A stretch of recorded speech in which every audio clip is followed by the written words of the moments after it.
Welcome to Oceanside Chat, Light Beyond Generations. Oceanside Chat is a podcast series that features stories of veterans in the industry that exemplify light qualities, which are leadership, innovation, technology, and entrepreneurship. In this episode, we speak with Eugénie Rives, Director and Head of Early Pipeline Portfolio at X, Alphabet's moonshot factory. Time to get your feet wet in the business world and join us down by the water as we have an Oceanside Chat.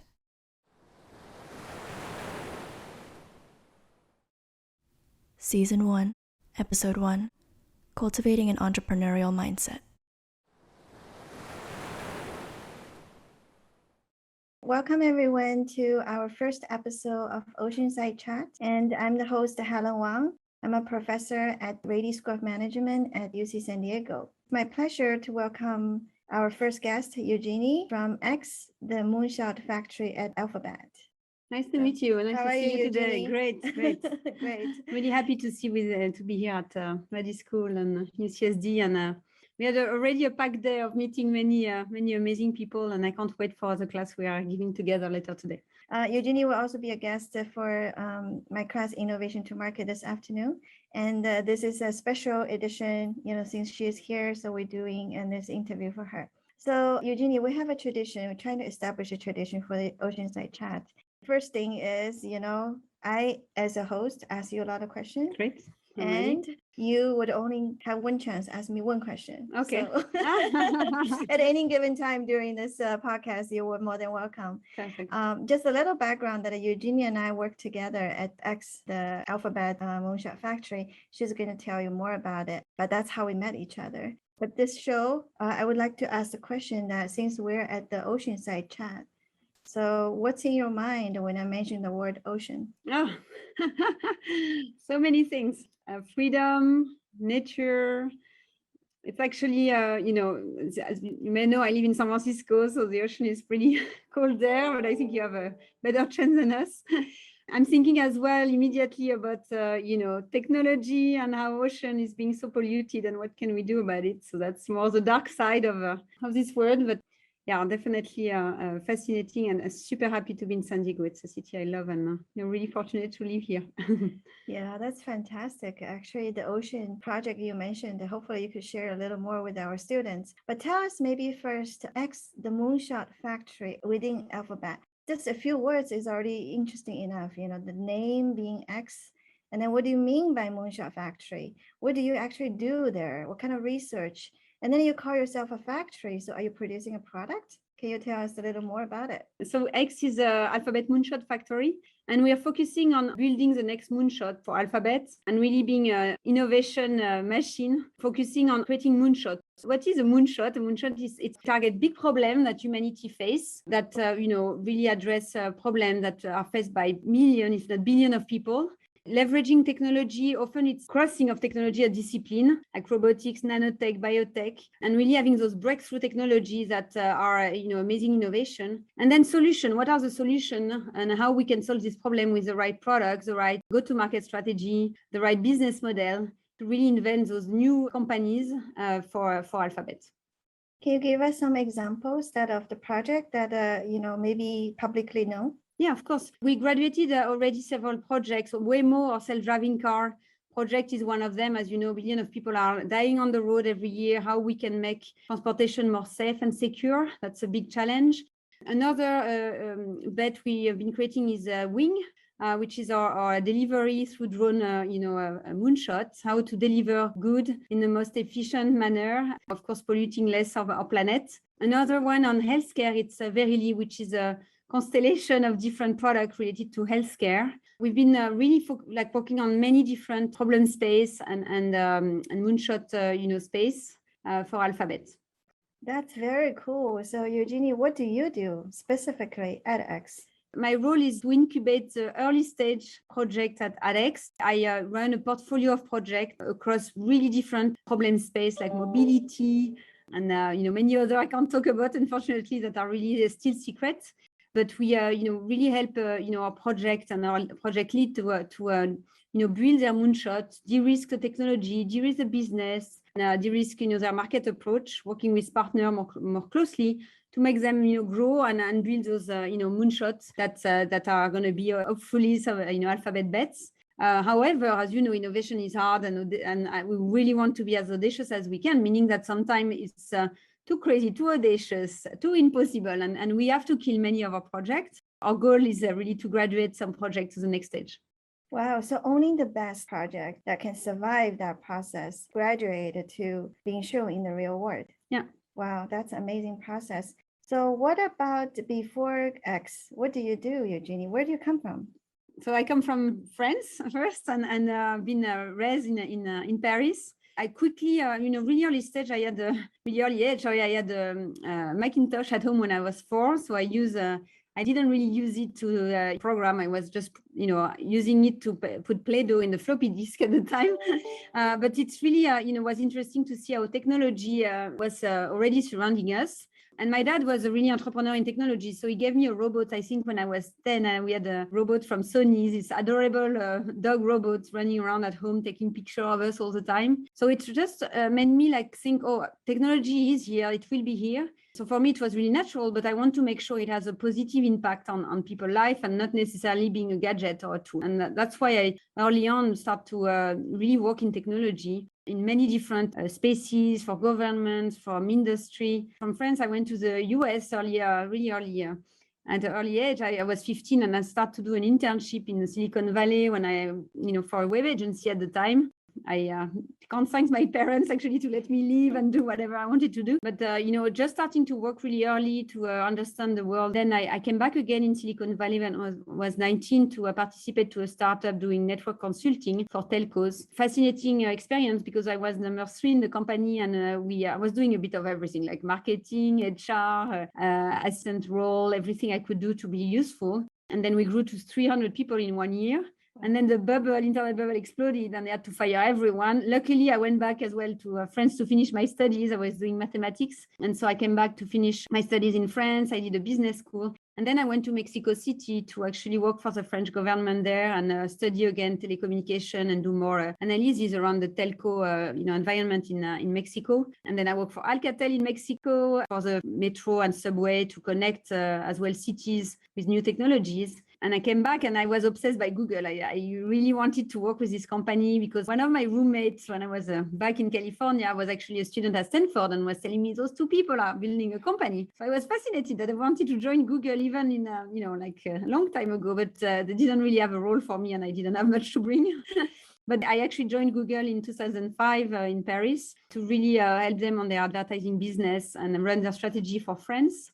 And then I actually learned about the program at NASA in California between Google and NASA called Singularity University. And they were hosting students from all around the world to learn about new technology.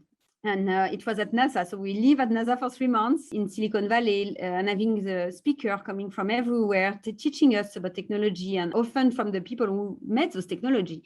So in robotics, in even internet. So that was really, really cool. And we had to build our own company around that.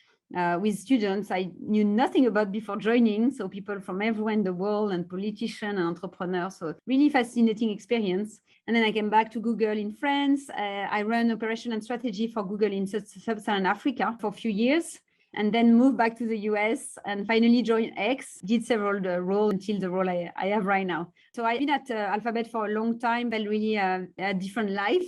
This job, it's a role or each countries I worked in a region. And I think what I love the most is really being able to look at technology development from really early stage, what I'm doing right now, which is really at the research and development stage, up to really mature product in advertising and what Google is known for now.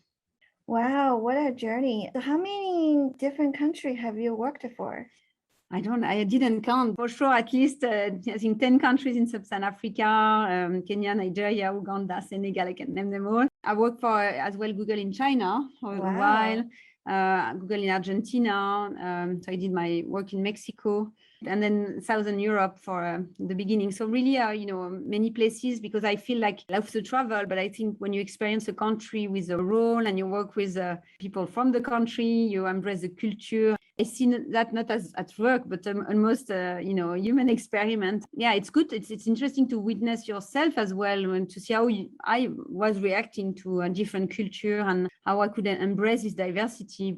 Because when you arrive, when I start working in the US, I barely, I was talking, speaking English, but that was, and I still have a strong accent, sorry for that.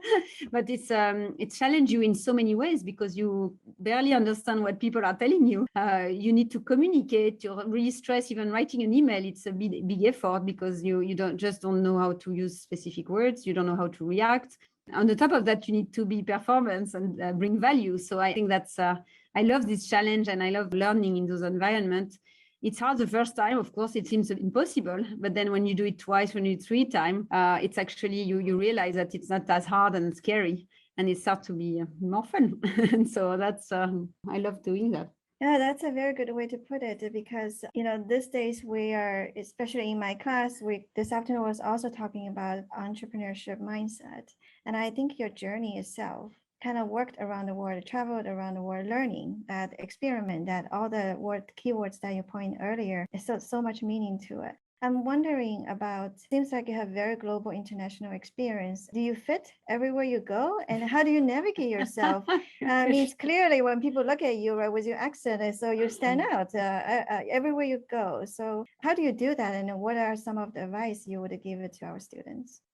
I always felt different anyway, being a woman in high-tech, French.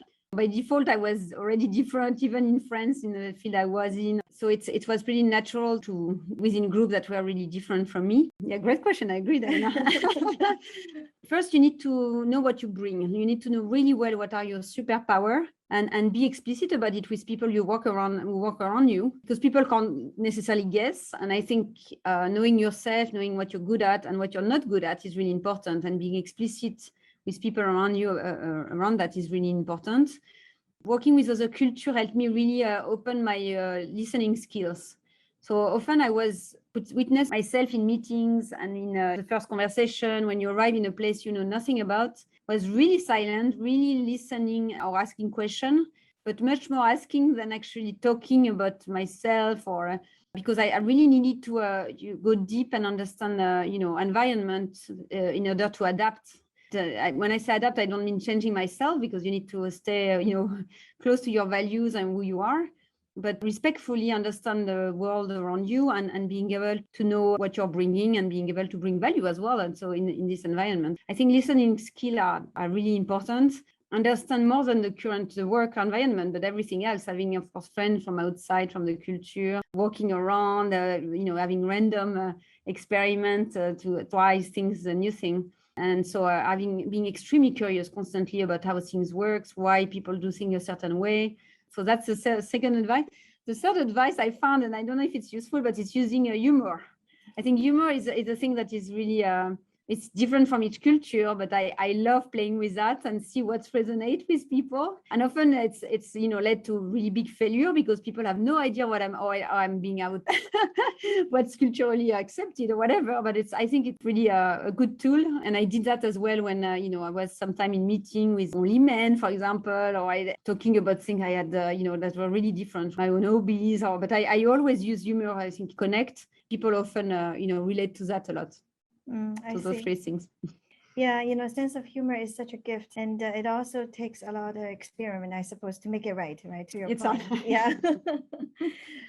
So what shape you are today? What are some of source of influences that, maybe you could tell us a few stories that it's important in your life that moment you feel a transformation or you feel a different version of Eugénie?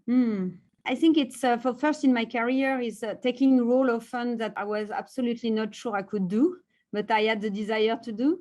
So that's part of, so for example, my last role, I was a general manager of one of our robotics and logistics projects. I had the chance to have, Astro Teller, the CEO of X, giving me a chance to try it out. I didn't have the expertise in robotics and logistics, but I knew what I could bring. I was bringing a more strategic view, partnership view, and really like managing a team in a different way. So I took on the challenge, which was really hard, but shaped me as a, because I often find that, I was a bit afraid of doing things myself or running a company or being a CEO. I didn't know if I was capable enough. And by trying and jumping into this unknown, I think it made me who I am because I could really realized, oh, that's okay, actually, I can do it. Of course, I had to learn a lot and evolve and grow, but it was an experience that made me, more confident about my leadership skills and understand as well what I was lacking, that bring me more visibility on that. Understood as well that as a leader, you need to be vulnerable. It's really important not to be strong all the time or show you are, tough, but to really show what's going on and the fear you have, the challenge you have, because it's how people around you can help as well and relate. And because we all have the same challenge at the end and the same fears. So I think that's definitely a big one. And the second more personal thing is definitely I have two small kids, Shan and Alma, they're 5 and 7, and definitely been a highlight and as well a challenge because you just to reassess who you are and how you can help them and manage all their craziness. And it's definitely a big moment for me on my growth as a human. Yeah, we always learn from little people, do we? Yeah. The younger ones too. And I'm going to pick up the first question here. What do you recommend for a person if they became overly exhausted from too many new events happening at the same time? What steps do you recommend them to take? I don't know if it's a personal exhaustion from events that are happening in your, at university or at work or personal life. When I'm overwhelmed, so I'm a big proponent of taking time off, but often you can't do it. It's hard because you have to do a lot of things at the same time. But really, truly believe in small steps and taking those small steps during the day where you take 5 minutes for yourself to breathe, to really stop everything, stop looking at your phone, stop chatting with people, just having a moment alone. I do that. I don't know if it's work for everyone, but for me, it's working really well when I take a walk outside, I walk in nature. I do those little moments where I have no stimulation and I could take a step back and see what's really important for me. It's smaller thing. It's because you get stressed by, I don't know, something you have to do for a special hour or whatever, but it's not necessarily a life and death situation. But our brain reacts like it was life and death. So I think disconnect the brain a little bit and making it focus on what really matters. I think that's what I would do. Taking vacation, I know it's not something that we're really good at, but at least 2 weeks in a row and making a full break, really important. Prioritize things as well. Often we say yes to too many things. And I think setting boundaries in your life, and I learned that really late in life, actually. But really important to say no and to say and really focusing on what's important for you or for your environment. Because often we are overwhelmed because we accept too many things, we say yes to too many things, and of course we have limited time and we can't do everything at the same time. Other advice: sleep. 9 hours for me. Everyone knows is minimum, but I think that's critical to have a healthy, for the mind to be thinking properly and the brain. So that's what I would do.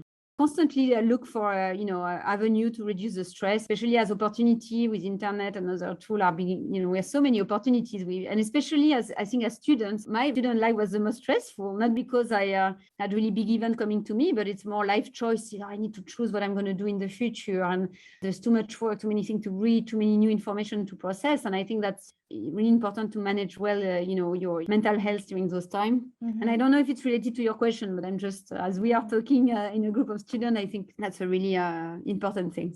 So I'm curious about, saying no. Do you actually feel you are easier to say no when you were younger age or when you actually gain more experience and getting older?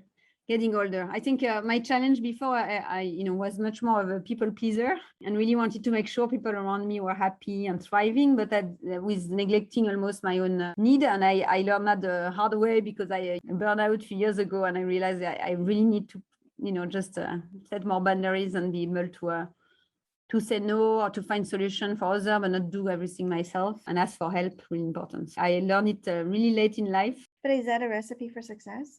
To what? To set boundaries? To say yes, probably more in the early stage. What would you recommend? I would say yes, know really well yourself and what you want to do and what you, not necessarily as a job or whatever, but what things make you happy, what's, make you closer and bring you closer to your goal. I would be a bit more selective still. And you have to understand why you say yes or no. Often we say no because we're afraid. So that's not, for me, a good reason to say no. If you say, yes to please people, that's not a good reason to say yes. So you have to understand why you say yes or no. But I often say yes when I want to learn, when I am trying new things. I love that. So I'm doing that for myself because I just want to learn. Wow, that's very insightful. Thank you. And we have another question here. Do you believe in mentorship playing an important role in your career? So mentor, yeah, has it been useful? Yes, definitely. Often we are afraid of, we don't want to bother people, but I've been the opposite. I've been always bothering people until they say no. I mean, I realized that actually they were not bothered. So maybe I have a threshold that is different. But don't hesitate to ping people randomly, to send email on LinkedIn, to ask for advice. The main thing is to not waste people's time with not knowing what you want to ask. Really be specific on what you need, on the type of question. Be mindful of someone's time when you reach out on, okay, maybe it's not a call, maybe it's just one question, one line question, because there's nothing worse than wasting person time and then you're on the phone and you don't know what the other person needs. And so be really specific on your question and why you need some support. But yes, I rely on all my life on mentors. It's been critical because those people know you really well. They have your interest in mind. They really can connect you to opportunity. You're not going to actually poke someone and say, do you want to be my mentor? No, that's not working like that. You just engage in a conversation. And naturally, this person is a kind of your guardian angel, or you can become as well someone else, of course, mentor. But it's more natural. It's just connection for me. It's an extra connection, someone else you have in your life that connects you. And sometimes you're not in touch for years, and this person resurfaces in your life with an opportunity or with an ask to you. The people you'll meet, the people you work with, you're gonna meet them again. It's extremely important to really manage those connections and do it not necessarily with a mind of I need something from someone. We're not talking about exchanging things. We're talking about more the curiosity of engaging with other humans and with a place of openness and as well receiving and giving. So take it as just a long journey with someone, as long-term relationship. And it's fascinating to see how things evolve. And some people become friends. Some people, are going to bring you another opportunity, or you're going to bring something, you're going to connect them to someone else. So it's just, I think, a great way to evolve and create more opportunity for everyone. Thanks for sharing that. Beautiful way to put it, the relationship with mentors. Next question, how would you describe your leadership style? Has it evolved over the years? So I'm definitely not a top-down leader. I am much more bottom-up, and I'm, really, especially now with, I think, the type of project we work in and the pace at which the world is going. It's actually rare as a leader to be on the top of everything. You can't be like, otherwise you overwhelm yourself. So I think the skill of leadership are actually evolving a lot. And I think now it's managing ambiguity, managing change, managing remote work, which is new for all managers, and we had to evolve as well. Unlocking problem for your team. I think that's the main thing I try to do, is making sure that when they're stuck, I can help either with connection, with idea, with question, because I truly believe that everyone knows best what they need to do and they of course need direction, but it's not like you definitely need to be really specific. So yes, I have a style that is much more, I think, fluid, I would say, in my leadership. And then I care a lot for people in general. I lead through care as well, and making sure that everyone is, of course, thriving and as well happy, hopefully, in their work. The second part of the question was that has that evolved over the year? When you started this way very young, or something has happened, changed? Yeah, it changed a lot. I grew and I matured. I think, as I was telling you, when I started managing teams, I was more insecure. I didn't want to be vulnerable. I didn't want to ask for help to my boss, for example. I wanted to show I'm independent. I can deal with, manage everything by myself. It's not great because you don't get people to really jump and help. So it changed for sure over the time, but I'm not too much pressure as well. We're all learning the job. So it's, you need the experience, you need the failure, you need everything to hopefully make you a better leader, but I still have a ton of room to grow. Oh, wonderful. So if you would give one piece of the advice to the younger version of Eugénie, who is still a college student, and then what would you say? Can I give two? Yeah, of course. So the first one I'm thinking about, and I tried to think when I was a college student, and I was talking about it before, is there is a ton of anxiety of what am I going to do next? And you feel like it's your one opportunity to decide, and after that it's too late, or that's what I was feeling.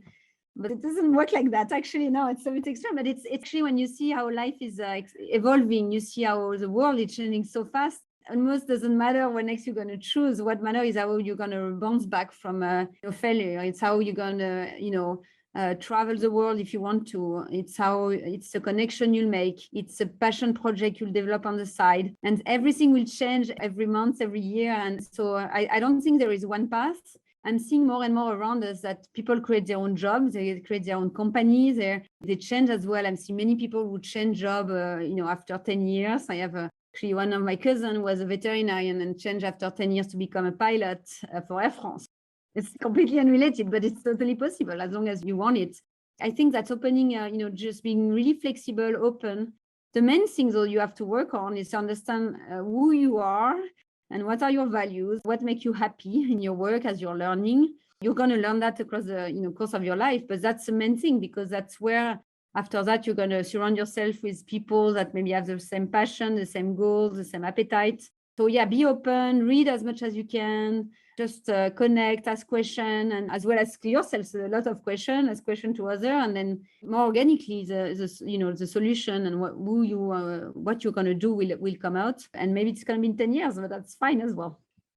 Great. We have one more question coming. So what had a major impact on your career, your studies or your attitude towards new challenges?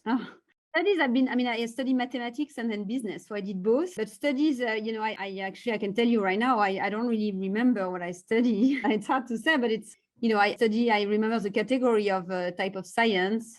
I was not an engineer, so I quickly, look at application of mathematics, but I stopped, programming. But it's still, I think the rigor was important, the effort you have to do during your studies, the way you learn new things, and sometimes you don't understand a thing about what you're studying. I mean, I did, and you still have to pass your exam and go deep into specific material and studies. So I think it's more the attitude toward, hard work, challenging the statu quo, understanding why you're doing specific studies, I think is really important. And then towards your career, I see some skills that are really important, resilience. Because a lot of things are changing. Some projects get shut down, some companies stop. Maybe you're going to be fired. There's a lot of things happening in your life you can't control. And the way you bounce back, the optimism you have towards your own career is really important. That's because things happen all the time. And I think resilience is definitely a big attitude that I would, but again, works for me. I don't know what will work for you, but I've seen that working well for many people. Great. So what's the worst career and the best decision you have made? Do you have any advice for people who are actually in the situation? Worst career, it's funny because I don't feel I took any wrong career choice. I'm really happy where I am, so that maybe mean I did the right step along the way. Sometimes I was super bored, in some jobs. But when I was bored, I was really trying to look for the next thing. My nightmare would be in a job where from 9 to 5, I hate what I'm doing and I'm just looking for the weekend or vacation time, because life is short and I want to, enjoy each moment. And now I know it's possible, so I would encourage you to look for those roles or opportunities and be patient as well. Sometimes you have to, last 6 months for many reasons or in a situation, but prepare the next step and try to anticipate. One of the biggest challenge was the project I was managing before Alex, and we had to find another path for the project. So I had to announce to my team that it was over, where we, everyone was working really hard, and we felt really good progress. And now we understand why it was not the right fit for X, but it was really hard to, stop something that people were highly passionate about, and where you build yourself your own, an amazing company culture. That was really hard to stop. Overcame it with, again, resilience. And being, manage stress as much as I could, and being here for the people in the team so they can find their next step and be happy in their next role. So it's really hard, I suppose, to let people go from the project. Thanks for sharing that. So what advice do you have for people first starting their careers when they are unsure exactly what direction field they wanted to go in? Unsure, but you have too many choices, you have zero. That's a question. If you absolutely don't know and you have no interest in anything, but I'm not sure, David, that's what you mean. I would talk to people that are doing those careers, interview them, reach out, just say, okay, what's the day-to-day life? What type of skills do I need in terms of skills, like technical skills, but as well more the soft skills? Who I am more an introvert, extrovert. Do I like to work in group? Do I like to work alone? Do I like to travel? Do I like to meet clients and partner? Or do I like to work internally? So just trying to understand as well the environment and what hard and soft skills require for the career, knowing that it will change again. I think it's really important. Knowing that as well, do some internship as much as you can, even in field you have no idea about, just to try. So I would spend summer, for example, and I know that's one of your questions, what type of first job I had. But try it out. Try if you see you like people you work with, if those are the people who are, I don't know, change role every year or stay in the same role for 20 years. I think just experience it yourself, because you can't know intellectually how it's going to be. It's impossible. You can't project yourself. So I think living it in a real life scenario is really important. And then don't hesitate. I mean, we all procrastinate and we're afraid of doing the first jump. Do it, like choose one, and then know that if it's not going to work, you can always move. You can always change over time. I see. So do you have any advice for people pursuing such moonshots without the resources that their competitors have?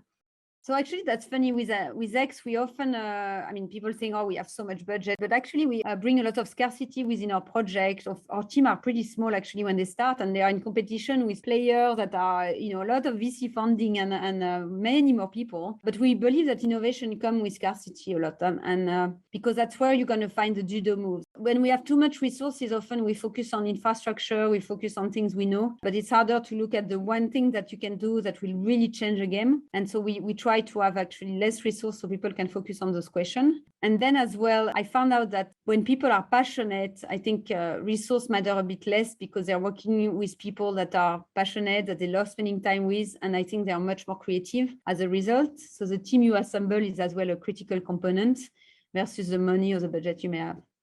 So you gain a lot of fun and energy from working hard. Is that what I'm hearing? Oh, no, that's not what I'm saying. I have energy where, you know, where I'm working on things that matters, that has impact.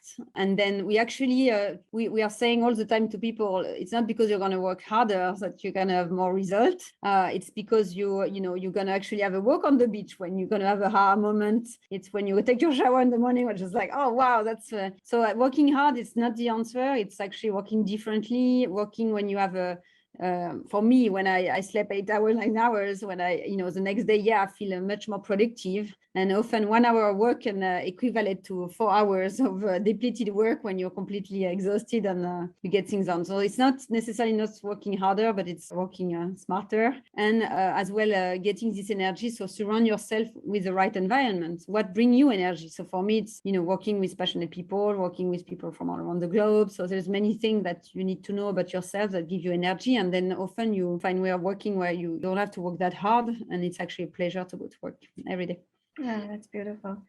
So how about you ask me a question before we run out of time? Oh, so I'm curious because I actually, you left the corporate world. You had many experience with large technology company, and now you're more an entrepreneur. What are you doing differently now that you are not doing when, for example, you were at X as you are building your company?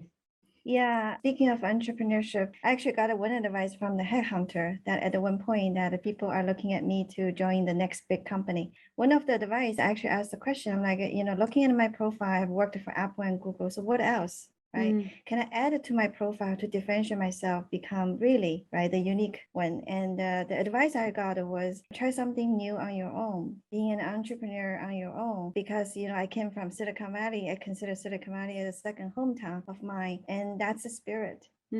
So I thought it was very inspiring when I heard that. And I was like, yeah, I can claim myself work at X, right, which is many, many small projects, but it's still within an umbrella of Alphabet, which is a gigantic company. So I started my own consulting firm and I flow from there. I mean, I do feel the difference is I do truly have more freedom to choose what I like to do. And so the passion now is more than anything else. I think I was always very passionate about the Apple journey when I launched the first iPhone, the first iPad, and so on and so forth. But when I started my own, I think the passion really is the one that driving me to whatever the next thing that I want to pursue. So you have more flexibility in setting the strategy, or at least the topic you're going to embrace and work on. Yeah, and I think I actually had a lot more flexibility, to your point, to say no. I say no to most of the opportunities that come to me that I actually don't want to repeat for something I have done before, or I say no, it's just because I have something more important, more passionate to do. So I would say, for example, teaching is my hobby. And if I'm still at a corporate, I don't think I have this freedom and time and energy to do something like that. And teaching not only my hobby, and I actually got so much fun and energy from the students that we have at the UC San Diego here. So I think it become very much a mutually beneficial thing, Awesome. Yeah. I think we're almost running out of time. I would like to ask you last question here is if you were to give an opportunity to live your life again, what would you do differently? And why not? Well, first, I'm not done yet with life, so I still have a lot of years ahead to change things. It's hard because you learn so much on the way that there's so much I know now that I didn't know by then. And then the learning and the failure just made me who I am. So it's going to be hard to say, okay, I wish I had no failure. It doesn't matter, actually. I think what I would do is, and I do that much more right now, it's constantly challenge the statu quo. I started already pretty young to ask the why question. The world is made because of reason, and sometimes the reasons are completely obsolete, or like the way some industry are set up, the way some programs are being run, and I think challenging and really questioning, why specific like things are done a specific way. Because I think when I was younger, I just more like, oh, it's because, maybe it's done this way. There is a good reason for that. And then moving on from there. Or my parents, of course, are telling me something, or they must be right. Like this type of thinking, you grow and you realize that's actually not the case at all. And we are, like first, we're all human. We all make mistakes. And as well, there's a lot of interest, like, ways a specific corporation has set up the world, the way any like system or industry are being set up. It's not necessarily for the greater good. It's not necessarily for the benefits of humanity, but often, there is different interests in the loop, and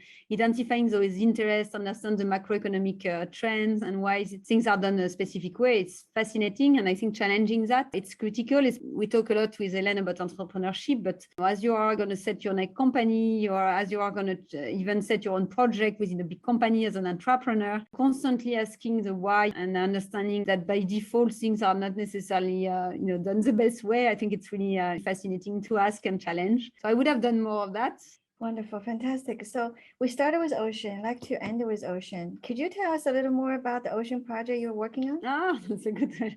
So you can look at it online. It's called Tidal, so TIDAL, and we're focusing on ocean health and really monitoring the ocean, understanding how the ocean works. I would encourage you to look online, and you have all the information on our blog. We'll share the link. It's majority of our Earth, so we have so much to learn from there, and so much as well to fix there, because of human intervention. So it's something we are looking into, and I definitely encourage you to look at all our resources on the topic. Fantastic. So I'm going to wrap up our talk today. Thank you so much, Eugénie, for joining us. Thank you for hosting me, and thank you for the great question as well on the chat. Thank you, everyone. Thanks for listening to Oceanside Chat. We hope you enjoyed this conversation. If you liked it, please share this podcast and stay tuned for our next episode. We'll see you later.